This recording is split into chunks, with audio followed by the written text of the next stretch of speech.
ยรติตำรวจของไทยเกียรติวินัยกล้าหาญมั่นคงตามสตรงพิทักษ์สันติราษฎร์นั้น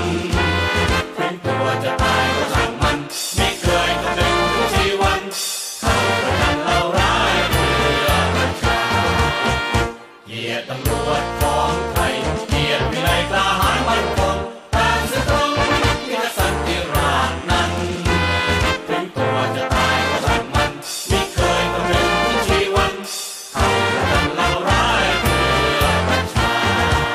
ไม่ยอมเป็นนิ่งผิดกฎหมายมาตายเรื่อยมาเรือของเราเชื่อพร้อมทั้งเลือดเรามีเอาชีวิตของเราเข้าแลกมาเพื่อให้ประชาดำรงสุขภาพปลอดภัยไม่ยอมเป็นนิ่งผิดกฎหมายมาตายเรื่อยมาเรือของเราเชื่อพร้อมทั้งเลือดเรามีเอาชีวิตของเราเข้าแลกมาเพื่อให้ประชาดำรงสุขภาพปลอดภัยเกิดมาแล้วต้องตาย ชาติชายเอาไว้ลายตำรวจไทยช่วยประชาไม่ว่าหนใดเป็นมิตรด้วยดวงจิตสดใสเราอยู่ในประชาอุ่นใจทั่วกัน